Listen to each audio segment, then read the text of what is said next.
Students, मैं ज्योति शर्मा और आप सभी का स्वागत है स्मार्ट स्टडी चैनल पे।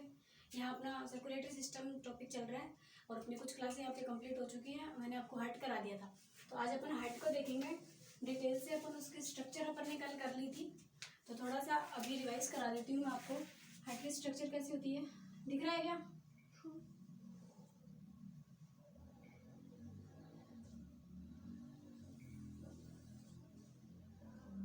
है ना, ऐसे ही होता है। और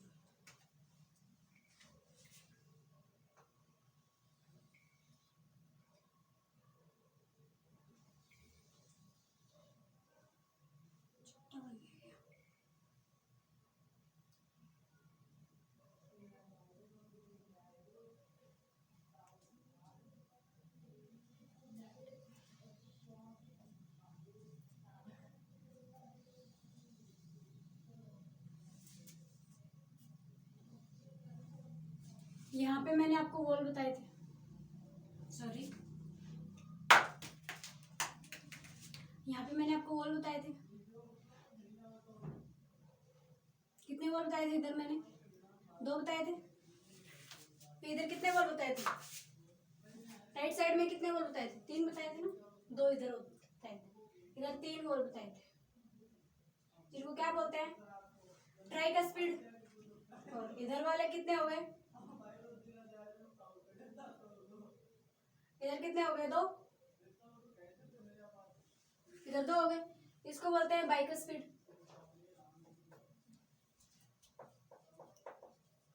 इधर कौन से हो गए? बाइकस्पिड। और ये वाले कौन से हो गए? ट्राइकस्पिड। ये कौन से हो गए? ट्राइकस्पिड हो गए। ठीक है, ये राइट एट्रिया, ये राइट वेंट्रिकल, ये लेफ्ट एट्रिया और ये लेफ्ट वेंट्रिकल, है ना? ठीक है, अब देखो यहां पे ब्लड आया, देखो इधर कैसा ब्लड आता है? डीऑक्सीजनेटेड ब्लड आता है ना? तो ये डीऑक्सीजनेटेड ब्लड यहाँ आता है, इसके बाद ये इसमें भर जाता है। यहाँ ब्लड भरने के बाद इनमें क्या होता है? कॉन्ट्रैक्शन होता है, और कॉन्ट्रैक्शन से फिर ब्लड यहाँ पहुंच जाता है। जब यहाँ ब्लड पहुंचता है, फिर यहाँ से कहाँ जाता है वापस? ये कौन सी वीन थी? यहाँ पे ब्लड कहाँ जाएगा? इसके अंदर, सॉरी, इधर से बनता नहीं है।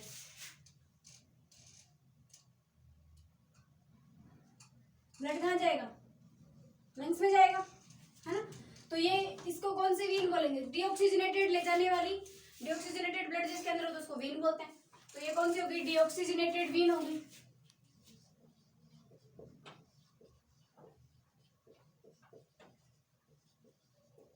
हो गई कि नहीं हो गई? इसको आयोटा बोलते हैं, आयोटा।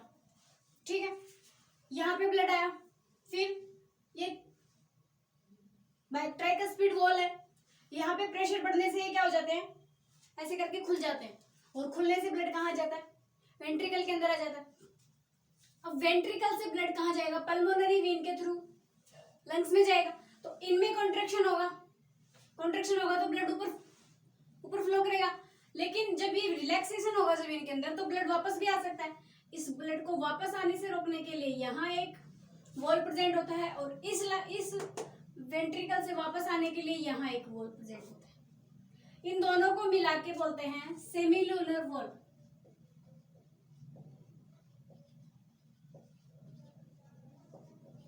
इन दोनों को मिला के क्या बोलते हैं? सेमिलुनर वॉल बोलते हैं। क्यों बोलते हैं? क्योंकि ये कैसे होते हैं? हाफ मून शेप्ड होते हैं।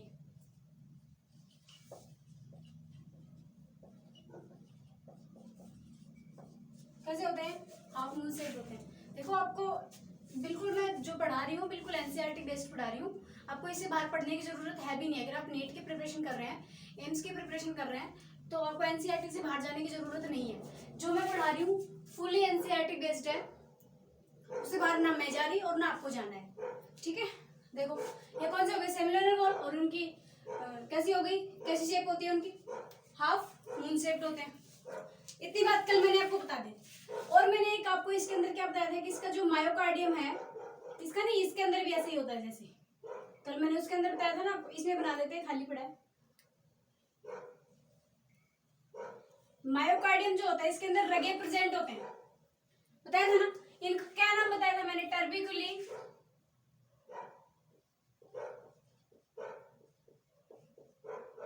टर्बिकुलेट टेंडिनी, ठीक है, यही बताया था। अब क्या होता है, ये वॉल जो होता है ना, जब देखो ये वॉल ब्लड जब यहाँ से फ्लो करता है, यहाँ ब्लड आता है तो ये वॉल ऐसे खुल जाते हैं, लेकिन जब यहाँ ब्लड का फ्लो, यहाँ पे ब्लड का प्रेशर अधिक होगा, जब यहाँ पे बीपी ज्यादा हो जाएगा तो क्या होगा कि जब ये ब्लड यहाँ जाएगा इसके अंदर, तो ये वाले वॉल जो है ऊपर की तरफ भी तो खुल सकते हैं, तो इनको ऊपर की तरफ खुलने से रोकने के लिए यहाँ से कुछ धागे जैसी स्ट्रक्चर आती है और वो इनसे ऐसे जुड़ी रहती है। जिन मसल्स पे ये स्ट्रक्चर जुड़ती है ना, मायोकार्डियम की जिन मसल्स पे जुड़ती है, उन मसल्स को बोलते हैं पेपिलरी मसल्स। उन मसल्स को क्या बोलते हैं? Papillary muscles. जहां पे ये धागेनुमा स्ट्रक्चर, धागे जैसी स्ट्रक्चर जुड़ी होती है, इसको बोलते हैं पेपिलरी मसल्स। और ये जो धागे हैं ना, इसको बोलते हैं कॉर्डे टेंडिनी।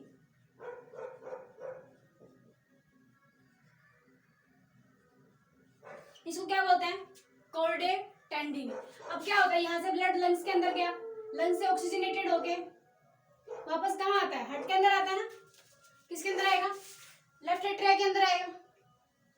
यहाँ पे ब्लड आने के बाद जैसे ये यहाँ पे कॉन्ट्रैक्शन होगा तो ब्लड कहाँ पहुंच जाएगा? वेंट्रिकल के अंदर पहुंचेगा, और वेंट्रिकल से फिर आयोटा से होता हुआ बॉडी के अंदर, है ना, बॉडी पार्ट्स, और वहां से फिर वो कहाँ चला जाएगा? एक वीन के अंदर खुलेगा, और वो वीन कहाँ मिलती है? वेना कवा के अंदर मिलती है। ठीक है, इतनी बात क्लियर है आपको? इतना मैंने कल आपको बता भी दिया था, इतना कल समझा दिया था मैंने आपको। इससे आगे आप देखो,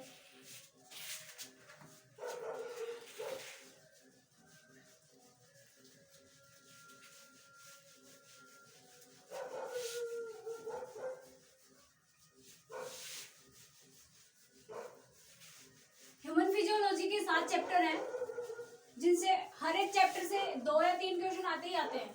एक तो डिजीज से आता है, और कुछ इसके सिस्टम जो है ये अपने अपन पढ़ रहे हैं, जैसे हार्ट के अंदर से आ गया, या फिर किसी और टॉपिक से आ गया, तो यहाँ से क्वेश्चन आते ही आते हैं। इसके 7 टॉपिक ही आपको अच्छे से आपको पढ़ने चाहिए, इसीलिए मैंने सबसे पहले ह्यूमन फिजियो शुरू की है, क्योंकि बहुत सबसे ईजी यही है, और बच्चों का इंटरेस्ट भी इसमें होता है ह्यूमन फिजियो के अंदर।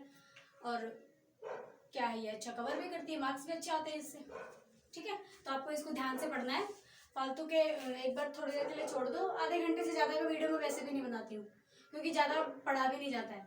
ठीक है, अगर आप रिवाइज कर रहे हो, मान लो आपको पढ़ा हुआ है पहले से, और अगर आप रिवाइज कर रहे हो, मतलब अपना रिवीजन कर रहे हो, टेस्ट सीरीज ज्वाइन कर रखी है, या फिर कोई वैसे ऑफलाइन कोचिंग में, तो आप क्या क्या करोगे, इसको 1.75 स्पीड करके और फिर सुन लिया करो, ताकि आपका रिवीजन जो है, क्योंकि फुली एनसीईआरटी बेस्ड है, एनसीईआरटी को आप रीडिंग लगाओगे ना, एज इट इज जैसा ही मिलेगा आपको, जैसा मैं आपको बता रही हूँ।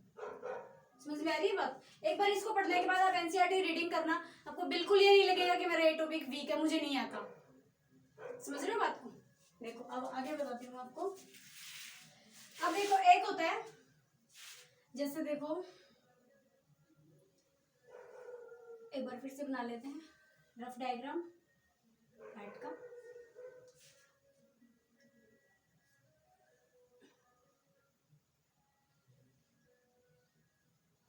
लेफ्ट राइट में आपको कोई डाउट नहीं है ना? लेफ्ट राइट कैसे पता करोगे? जिस साइड में आप बैठे हो ना, उसके उल्टा आपको, जैसे जिधर आपका राइट है ना, उधर इसका लेफ्ट होगा, क्योंकि आप जिसकी स्टडी कर रहे हो ना, वो बिल्कुल बंदा आपके सामने खड़ा है ना। जैसे अब ये है, ये इसका कौन सा हो गया?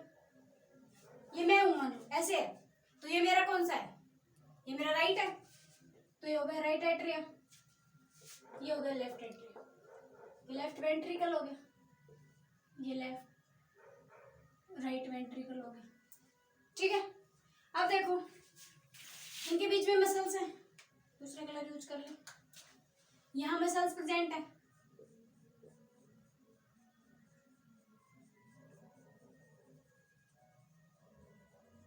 ऐसे।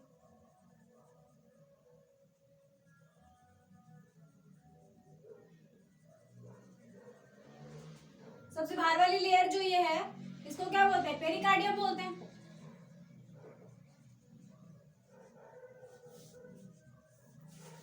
बोलते हैं इसको, हार्ट की कवरिंग को पेरिकार्डियम बोलते हैं।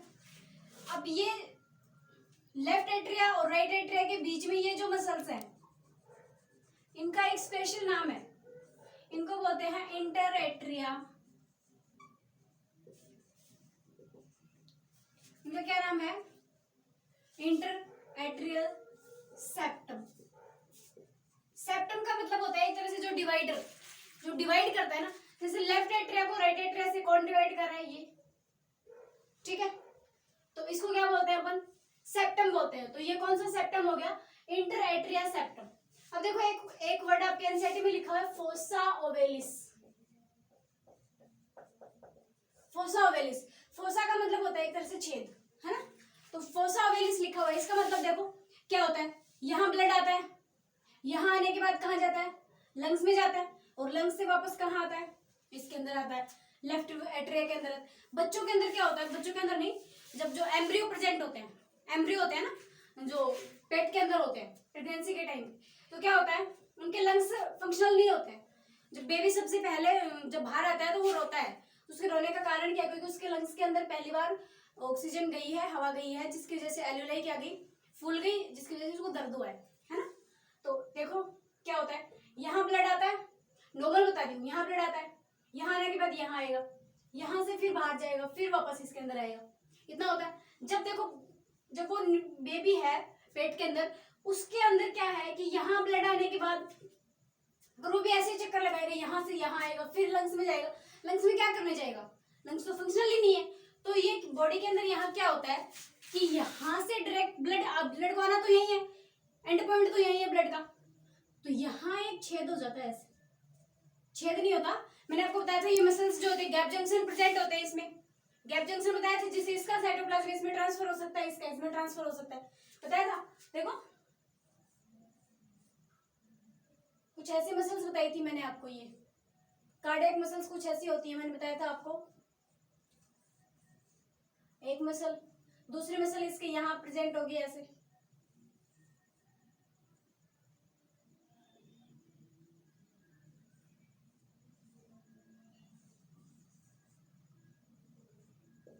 ऐसे होती है ना कार्डियक मसल्स की स्पेसिफिक। क्या था? यहाँ गैप जंक्शन था, गैप जंक्शन था, जिसकी वजह से यहाँ का साइटोप्लाज्म यहाँ ट्रांसफर कर सकता है, यहाँ का यहाँ, तो यहाँ भी वही होता है। तो ये हार्ट के अंदर प्रेजेंट है, इसको इसको इसलिए इसका नाम हो गया फोसा ओवेलिस, ठीक है। इतनी बात समझ में आई? ये कौन सा सेप्टम हो गया? Inter atria septum. इंटर का मतलब बीच में, एट्रिया मतलब एट्रिया, दोनों एट्रिया के बीच में जो सेप्टम है, तो ये वाला कौन सा हो जाएगा? जो वेंट्रिकल के बीच में है, interventricular septum, inter ventricular septum, ठीक है। सेप्टम में यू है, ठीक। कितनी बात क्लियर है? अब यहां भी तो है ना, यहां भी तो सेप्टम बन रहा है, इसको कौन सा सेप्टम बोलेंगे? इसको बोलेंगे atrioventricular septum, atrio ventricular septum, ठीक है। इतनी बात क्लियर है आपको? अब कंडक्शन कैसे होता है हार्ट के अंदर, जब ये बात समझ में आ गई आपको अच्छे से। अब क्या होता है, ब्लड यहाँ आता है, यहाँ से यहाँ, फिर यहाँ से ऐसे, तो इसमें कंडक्शन का काम कौन करता है? जैसे हार्ट की मसल्स जो हैं, हार्ट 24 आवर काम करता है, जब तक हम जिंदा हैं तब तक हार्ट जो है कंटिन्यू काम करता है लगातार, है ना, रेस्ट नहीं करती। इसकी मसल्स जो है वो कभी थकती नहीं है, नेवर फटीग मसल्स है हार्ट की, है ना। तो इसमें कंडक्शन कैसे होता है? जैसे देखो, एक अपन पहले नॉर्मल मसल की बात करते हैं, कार्डियक मसल्स की बात बाद में करेंगे, जनरल मसल को देख। जैसे ये मसल है, ठीक है, इसमें अपने को कॉन्ट्रैक्शन कराना है, तो कॉन्ट्रैक्शन कराने के लिए इसमें ये खुद तो है नहीं कि इसके अंदर दौरे आ रहे हैं, खुद ही कॉन्ट्रैक्ट हो जाएगी। इसमें कॉन्ट्रैक्शन कराने के लिए इसको सिग्नल देता है, और सिग्नल देने का काम किसका होता है?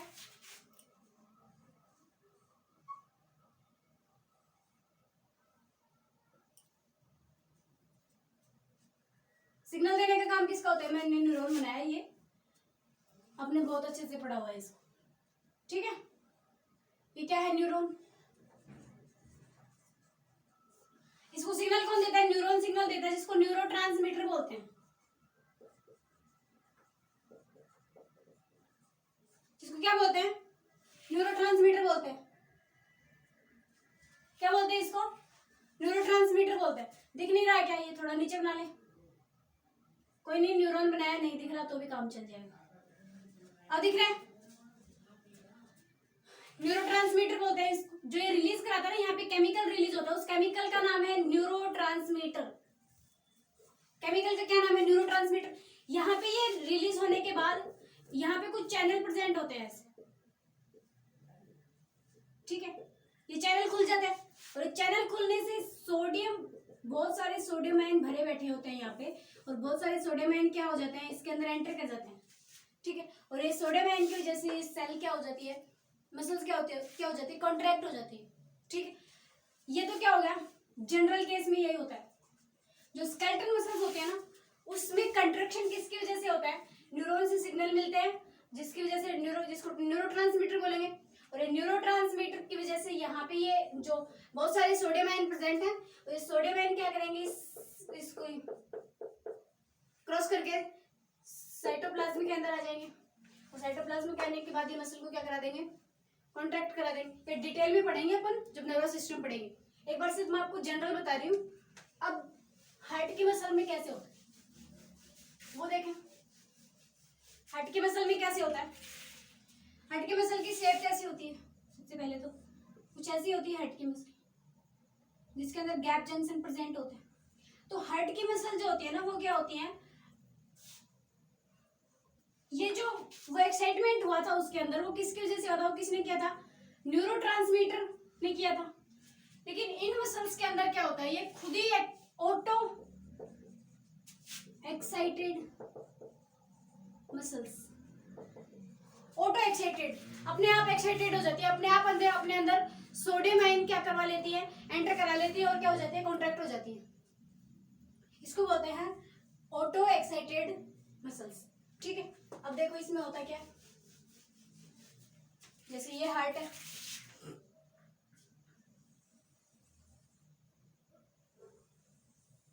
दिख रहा है क्या? ये हार्ट है, ये इसके 4 चैम्बर है,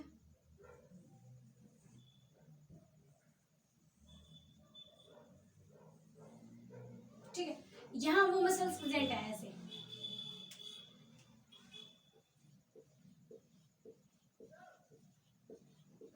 मायोकार्डियम मसल बोलते हैं इनको, कार्डियक मसल्स। ये प्रेजेंट है हार्ट के अंदर, यहीं प्रेजेंट है सारे,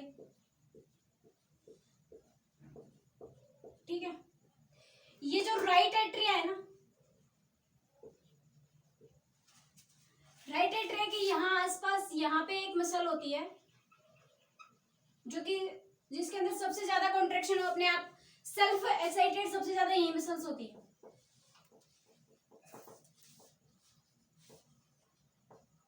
इसका नाम है एसे नोड। इसको क्या बोलते हैं? एसे नोड बोलते हैं, ठीक है। कुछ यहाँ थोड़ा सा यहाँ प्रेजेंट होती है, दिख रहा है ना आपको? इसको एवी नोड बोलते हैं।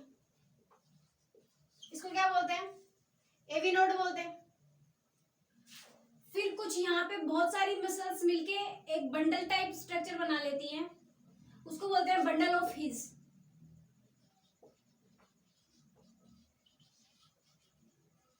उसको क्या बोलते हैं? बंडल ऑफ हिज, ठीक है। अब देखो ये ऐसे नोड है ना, ऐसे नोड, ये 1 मिनट के अंदर,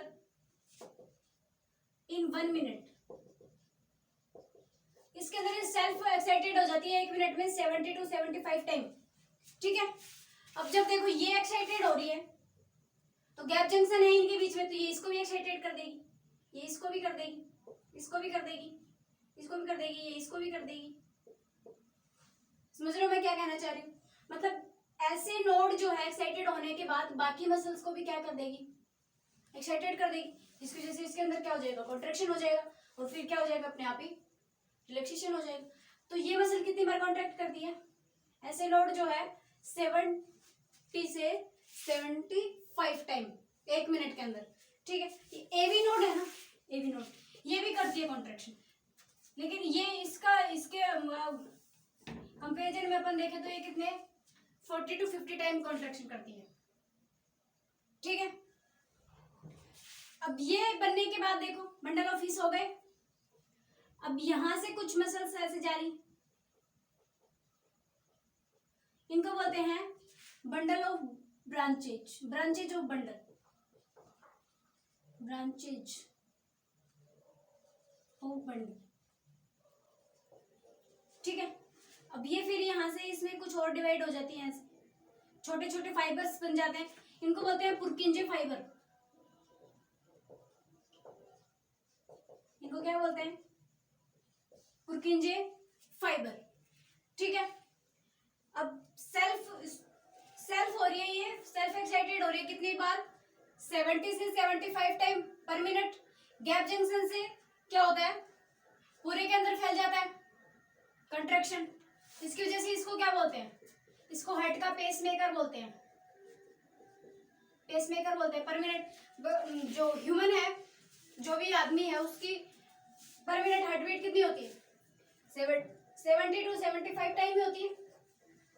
तो किसकी वजह से आ रही है, ऐसे नोड की वजह से आ रही है, इसकी पेस को डिसाइड करता है, पेस को डिसाइड करेगा तो इसको बोलेंगे पेसमेकर। ठीक है, इतनी बात क्लियर हो गई आपको,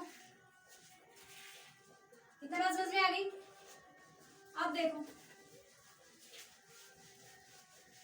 ये कॉन्ट्रैक्शन और रिलैक्सेशन हो गया मसल्स के अंदर। ठीक है, बाकी अपन देखेंगे नेक्स्ट क्लास के अंदर। आपको अगर इतना समझ में आया तो मुझे कमेंट में बताना जरूर कि आपको ये समझ में आया या फिर नहीं आया, कितना समझ में आया, कितना बाकी रह गया। और अगर आप कॉन्ट्रैक्ट मतलब बिल्कुल कंसंट्रेशन के साथ बैठेंगे ना क्लास के अंदर, तो ऐसी कोई चीज़ नहीं है जो आपको समझ में नहीं आएगी, है ना। और मैं बिल्कुल बाहर नहीं जा रही हूँ एनसीईआरटी से, कुछ आपको एक्स्ट्रा नहीं पढ़ा रही हूँ, बिल्कुल वही पढ़ा रही हूँ जो एनसीईआरटी में लिखा हुआ है। एनसीईआरटी से बाहर बिल्कुल नहीं जा रही है, जो कि आपके लिए बहुत ही हेल्पफुल है। और ऐसे टाइम में आपको अभी एग्जाम आने वाले हैं पास आपके, है ना, कुछ दिन में डेट आ जाएगी, तो फिर आपको अपनी तैयारी जो है वो मजबूत करनी पड़ेगी। आप धीरे धीरे कोशिश करो कि आप ज़्यादा पढ़ो। मैं भी दिन में 2 वीडियो डाला करूँगी रोज आपके लिए 30-30 मिनट के, लेकिन उसके लिए आपको कंसंट्रेट करके पढ़ना है अच्छे से, तभी आपको कुछ हो पाएगा, तभी समझ में आएगा। बायोलॉजी जो है वो बेटा, बायोलॉजी क्या मांगती है, कंसंट्रेशन मांगती है। अगर आपका माइंड एक जगह होकर अगर आप पढ़ रहे हैं ना, तो आपको जरूर समझ में आएगा, चाहे आपको कुछ भी नहीं आता हो। ठीक है, तो आप लेक्चर अटेंड किया करो। मैं वैसे भी कुछ हार्ड लैंग्वेज यूज करती नहीं हूँ, बिल्कुल सिंपल लैंग्वेज में पढ़ाती हूँ आपको। Thank you so much.